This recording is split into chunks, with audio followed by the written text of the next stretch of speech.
Je veux t'écouter, ô Père. Parle-moi encore et encore. La parole vivante de l'Éternel Dieu Tout-Puissant vous est offerte par le temple universitaire de l'Église évangélique des Assemblées de Dieu du Bénin. Nous sommes précisément à Abomey-Calavi, quartier Godomé-Togodo, à 200 mètres du carrefour Ita sur la route de Tampin. Écoutons la parole du Seigneur. Parle-moi encore. Tu es béni au nom de Jésus-Christ de Nazareth. La Bible déclare que tout genou fléchira devant le Seigneur. Et en ce moment précis où nous voulons écouter la parole de Dieu, je commande à tout genou de fléchir devant le roi des rois, le Seigneur des seigneurs, l'alpha et l'oméga, le ressuscité d'entre les morts, celui qui est assis à la droite de Dieu et qui intercède pour nous. Que le Saint-Esprit contrôle toute l'assemblée au nom de Jésus-Christ. Amen. Lisez avec moi dans 2 Timothée chapitre 1, le verset 12. 2 Timothée chapitre 1, le verset 12, il est écrit: et c'est à cause de cela que je souffre ces choses. Mais je n'en ai point honte, car je sais en qui j'ai cru. Je sais en qui j'ai cru. Je sais en qui j'ai cru. Et je suis persuadé qu'il a la puissance de garder mon dépôt jusqu'à ce jour-là. Amen, amen et amen. Le thème sur lequel nous allons discuter est intitulé comme suit: je sais en qui j'ai cru. Je sais en qui j'ai cru. Et tu peux répéter cela: je sais en qui j'ai cru. Que Dieu bénisse sa parole.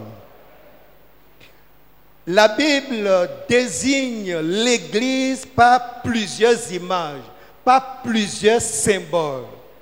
Mais l'image qui m'intéresse ce matin, c'est l'armée. La Bible désigne l'Église par une armée. Et dans l'armée, on voit les soldats habillés. Dans l'armée, on voit des gens de guerre. Et pour cela, je vois dans cette chapelle, dans cette église ce matin, en bas devant moi, je vois de grands guerriers de Jésus-Christ. En haut, je vois de grands soldats de Jésus-Christ. À ma gauche, je vois des soldats de Christ. Je vois à droite des soldats de Jésus-Christ. Et derrière moi, c'est des gens hautement équipés, armés jusqu'aux dents, comme le dit l'expression. Et c'est en pointant cette image que l'on dit que la vie chrétienne est un combat. Et vous allez voir, dans l'histoire d'Israël, c'est le combat de tout le temps. On finit une guerre, après une petite pause, il y a une autre guerre qui s'annonce. De sorte qu'aujourd'hui, quand vous prenez un Israélite, un petit, il est prêt pour le combat. Il est très fort dans le combat. Mais avec la nouvelle alliance, le combat continue, mais il n'est plus physique, il est spirituel. Le combat est spirituel. Et voilà pourquoi dans Éphésiens chapitre 6, le verset 17, il est écrit, Éphésiens 6, 17, il est écrit: prenez aussi l'épée de l'esprit qui est la parole de Dieu. Là, ce n'est pas une arme physique, mais c'est une arme spirituelle. L'épée de l'esprit qui est la parole de Dieu. Et je m'en vais ce matin te donner une épée une des épées de la Bible parce qu'il y en a des milliers, des milliards. Mais je vais te présenter une parmi ces épées, une épée de l'esprit qui est intitulée « Je sais en qui j'ai cru ». Quelle est l'origine et la description de cette épée? Quelle est son efficacité et sa portée? Et comment peut-on la manipuler? Voilà les 3 questions auxquelles nous allons répondre dans notre développement. Voyons d'abord l'origine et la description. L'origine de la parole ou l'origine de l'épée, c'est Dieu. La Bible dit que toute écriture est inspirée de Dieu. Dieu est l'origine de toute déclaration, de toute parole biblique. Donc c'est Dieu qui est l'auteur. Mais puisque Dieu a utilisé des hommes comme nous pour écrire la Bible, c'est pour cela qu'on reconnaît que l'auteur de cette épître à Timothée, c'est l'apôtre Paul. C'est lui qui est l'auteur humain. Mais quelle est sa description? Cette épée, elle est très courte. Elle n'est pas trop lourde. Elle est courte et par conséquent, elle est transportable.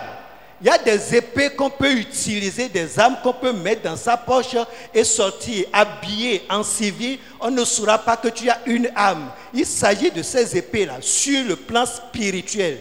Et c'est une épée aussi facilement manipulable. Tu peux l'utiliser comme tu le veux. C'est très facile à utiliser. C'est une épée tout terrain et surtout sur le champ de combat qu'on appelle les pensées ou dans le cœur. Parce que dans notre pensée, dans notre cœur, il y a un véritable combat. L'ennemi livre la guerre aux enfants de Dieu dans leur pensée, dans leur cœur. Et tant que vous n'êtes pas abattu dans le domaine de la pensée, vous ne pouvez jamais tomber à terre sur le plan physique. Voilà pourquoi nous devons prendre au sérieux ce terrain d'attaque de l'ennemi. Quelle est son efficacité et quelle est sa portée? La portée de cette épée. Elle est efficace. Efficace parce qu'elle agit à 3 niveaux. Le premier niveau, c'est devant le trône du roi des rois. Et le deuxième niveau, c'est concernant l'individu lui-même qui a l'épée, c'est-à-dire qui fait cette déclaration de la parole de Dieu. Et le troisième niveau, c'est dans le monde des ténèbres, où Satan même est là en chef. Voyons le premier niveau, c'est-à-dire devant le trône. Vous savez, Dieu a livré sa parole. La parole est avec nous. La Bible est avec nous. Jésus est assis à la droite de Dieu, il intercède. La Bible dit qu'il est notre avocat. Et l'avocat prend toujours la parole de celui qu'il veut défendre. Comment ça s'est passé? Qu'est-ce que tu dis? Donc, celui qui veut que l'avocat le défende, c'est lui qui lui donne la parole. Jésus attend pour que nous puissions lui donner la parole. Et quand un chrétien dit, ou il déclare, je sais en qui j'ai cru, cela veut dire qu'il met Dieu à sa place d'honneur, à sa place d'autorité, qui est au-dessus de tout le monde. Il est le roi des rois, le Seigneur des seigneurs. Jésus prend cette parole, cette déclaration, et il vient vers le Père pour dire, voilà ce qu'il a déclaré. Il reconnaît ta place. Et pour cela, montre-lui qui tu es, parce qu'il croit en toi. Il sait en qui il a cru. Il a la connaissance de la parole. La Bible dit, faute de connaissance, mon peuple périt. Oui, parce que tu as la connaissance de la parole. Tu as tiré cette épée, tu l'as proclamée. Jésus-Christ la présente à son Père. Et Dieu agit dans sa souveraineté. Le Seigneur, il intervient sur ta déclaration. Cette confession que l'avocat lui a présentée. Et à ton niveau, celui qui avait la proclamation, il est assuré et réassuré. Il a cette attestation intérieure que Dieu est avec lui. La Bible dit que l'Esprit Saint témoigne à notre esprit que nous sommes enfants de Dieu. C'est ce qui se passe à la conversion. Après la conversion, toute proclamation, toute déclaration basée sur la parole de Dieu, quand le Saint-Esprit, qui a inspiré les différents auteurs à écrire la Bible, quand tu fais une proclamation, une déclaration, le Saint-Esprit l'atteste à ton esprit petit que voilà ce que tu viens de dire et te donne l'assurance. C'est ça qui fait que quand on est dans le Seigneur, on est rassuré. Il peut avoir la tempête, il peut y avoir de bouleversements, il peut y avoir n'importe quoi, mais on est assis dans le Seigneur parce que l'Esprit Saint communique avec ton esprit et il te rassure, il te soutient, il te maintient dans la Bible, dans ta position. On devient inébranlable. Amen. Oui, ça agit en nous, cette épée, et ça nous rassure. Mais dans le monde des ténèbres, qu'est-ce qui se passe? L'ennemi, le diable, est déboussolé parce que lui, il joue toujours sur l'ignorance, sur le doute. Et c'est pour cela que quand il veut terrasser un enfant de Dieu, quelqu'un qui est en communion avec Dieu, il essaie de l'enlever de l'assurant, du terrain de l'assurant pour le placer sur le terrain de doute. Rappelez-vous de l'histoire de Adam et Ève. Quand le diable est parti sous la forme de serpent, ce qu'il a commencé par faire, c'est de l'amener à le faire douter de Dieu. Dieu a-t-il réellement dit? Alors que lui, il sait très bien que c'est la parole de Dieu. Mais il veut faire douter. Et tant que tu ne quittes pas le territoire de ton assurance, l'ennemi ne peut rien. Et quand il voit que tu fais cette proclamation, je sais en qui j'ai cru, il est déboussolé, c'est la confusion dans son camp. Comment il va faire maintenant? Sur quel terrain il va t'amener? Terrain de doute, terrain de menace. Mais la personne déclare qu'il sait en qui il a cru. Donc on ne peut pas le bouger, on ne peut pas le tromper, on ne peut pas le menacer. C'est ça qui fait que nous avons la protection. Quand nous prions pour la protection, c'est comme ça que la protection agit. Il faut avoir la foi, proclamer, utiliser l'épée de la parole de Dieu. C'est après cela que la prière peut agir. Donc, c'est une parole de protection. Cette parole est efficace pour renverser les forteresses et les mauvais raisonnements. Il y a des forteresses, il y a des poches dans lesquelles l'ennemi reste, il se cache là et il attaque. Mais quand vous êtes rassuré et il essaie de vous effrayer, vous êtes stable, vous renversez ces forteresses. Il y a des raisonnements humains qui ne sont pas basés sur la parole de Dieu. Certains vont venir vous dire vraiment, attention pour cette situation, attention pour telle maladie, attention pour ceci. Mais quand on est assis dans la parole et on proclame, je sais en qui j'ai cru, cette fondation, elle est inébranlable. Cette fondation, elle tient.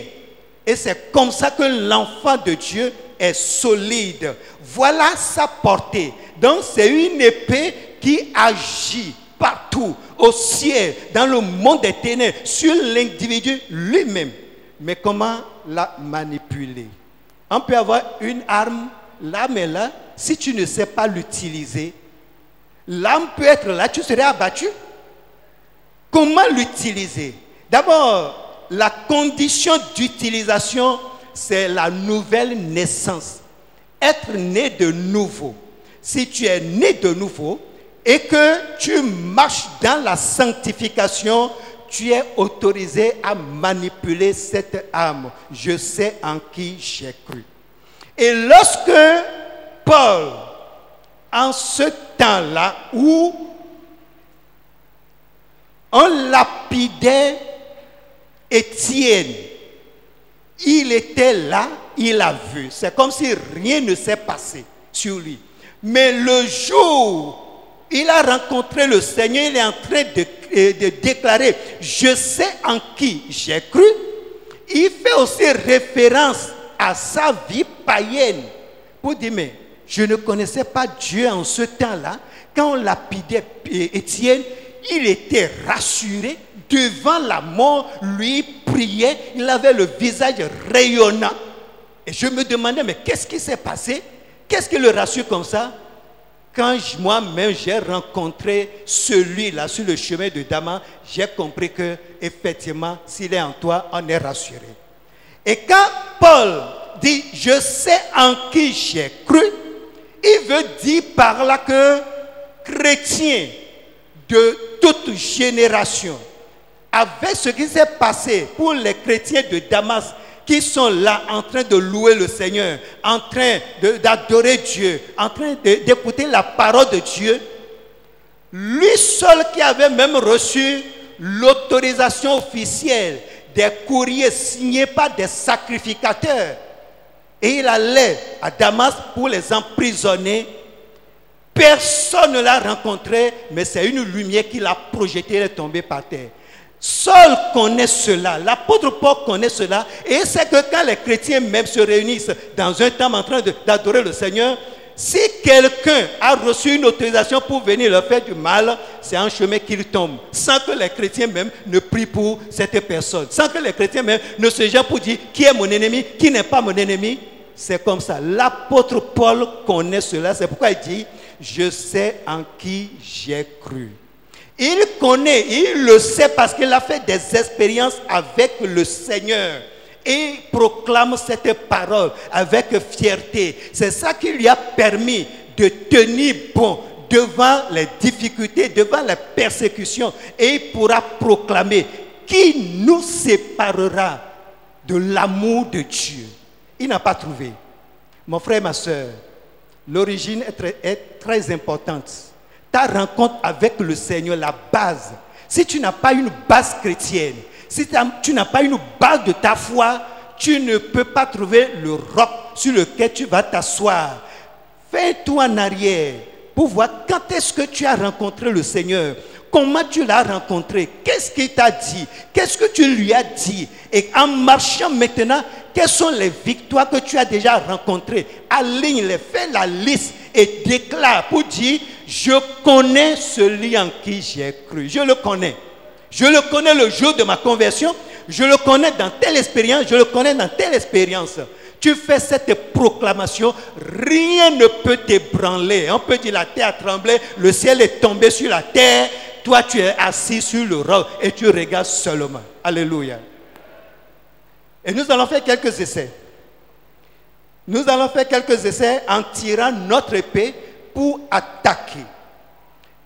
Et j'ai dit tout à l'heure que le domaine dans lequel l'ennemi joue contre nous, c'est dans les pensées. Peut-être tu es là, maintenant. Et dans tes pensées, c'est la peur. C'est la peur. Si quelque chose t'arrivait maintenant, c'est ce que la voix te dit. Si quelque chose t'arrivait maintenant, quelle est cette voix-là? C'est la voix de l'ennemi. Qu'est-ce qui va t'arriver? Rien ne va t'arriver. Rien ne va t'arriver. Tu tires ton épée et tu lances l'épée sur l'ennemi pour dire « Je sais en qui j'ai cru. Rien ne va m'arriver. » Si peut-être c'est le doute, on commence par douter de Dieu. Dieu là vraiment, est-ce que finalement ce n'est pas une philosophie? Est-ce que ce n'est pas les pasteurs qui sont en train de nous mentir? On nous rassemble, on nous parle de Dieu là, mais tel que je vois les choses, est-ce que Dieu est vraiment là? Dieu est toujours dedans. Satan essaie de nous faire douter de Dieu. Mais tu tires ton épée, tu proclames, tu le lances l'épée, tu dis « Je sais en qui j'ai cru ». Tu retournes à ton origine. Je l'ai rencontré. Lui-même m'a parlé. J'ai eu mon expérience personnelle. Ce n'est pas ce que la Bible dit seulement. Moi-même, j'ai rencontré le Seigneur. Tu peux avoir des menaces. Dans ta maison, il y a des menaces. Dans ton service, il y a des menaces. On te menace. Menace de mort. Et tu es là inquiet. Qu'est-ce qui va se passer? Tu es menacé. Mais ce matin, aucune menace ne peut atteindre ta vie. Aucune menace ne peut atteindre ta vie dans le nom de Jésus-Christ de Nazareth. Parce que toi et moi, Nous savons celui en qui nous avons cru. Nous n'avons pas cru en l'air, mais nous avons cru en Jésus-Christ. En cette rentrée scolaire, où il y a des besoins, où certains même se demandent comment je vais faire pour que mon enfant aille à l'école, comment je vais faire pour trouver les moyens financiers. Je voudrais te rappeler cette déclaration. Je sais en qui j'ai cru. L'année passée, ton enfant était à l'école. Cette année, il doit partir au nom de Jésus-Christ. Amen. Le Dieu de l'année passée est le Dieu de cette année. Et le miracle qui s'est produit l'année passée pour que ton enfant aille à l'école, le même miracle va se produire au nom de Jésus-Christ de Nazareth. Nous sommes dans le dernier trimestre de l'année, les derniers mois de l'année. Et dans ces derniers mois, beaucoup de paroles au point que c'est devenu un refrain. Chaque fin d'année là, on dit le diable va faire ci, va faire ça, va faire bilan, il y aura beaucoup d'accidents et autres. Mais tu vas prendre ton épée. Je sais en qui j'ai cru. Le Dieu de l'année passée qui m'a gardé en fin d'année, qui m'a protégé. Je suis venu ici, j'ai loué le Seigneur, j'ai fait le réveillon, j'ai témoigné. Le même Dieu me gardera, le même Dieu me protégera, le même Dieu me soutiendra. Je verrai l'année 2021 au nom de Jésus-Christ. Qu'est-ce qui se passe dans ton foyer? Qu'est-ce qui se passe dans ta maison? Qu'est-ce qui se passe dans ton service? Qu'est-ce qui te passe dans ta vie? Tire ton épée, utilise ton épée, manipule ton épée, détruis toutes les forteresses de l'ennemi, renverse les plans du diable. Tu es un guerrier. Tu es un guerrier, tu n'es pas un simple individu. Et là où tu es habillé avec des armes de Dieu. Tu as l'âme de Jésus-Christ en poche que tu peux utiliser à tout moment, que ce soit le matin, que ce soit dans la journée, dans la nuit, même quand tu te couches, l'âme est là. Quand il y a un combat, tu te lèves là, tu tires ton épée et tu lances, tu renverses ton ennemi et tu continues. C'est ainsi que nous devons évoluer de victoire en victoire au nom de Jésus-Christ. Pour finir, je voudrais te dire, en tant que chrétien, né de nouveau, tu as reçu l'autorisation et l'obligation même de porter l'arme spirituelle qui est l'épée de l'esprit. Je sais en qui j'ai cru. Et tu as plein pouvoir de l'utiliser, de l'employer partout besoin sera, partout tu auras besoin de te défendre. Le Seigneur te donne le plein pouvoir d'employer cette arme et de remporter la victoire pour le nom glorieux de notre Seigneur Jésus-Christ. Amen.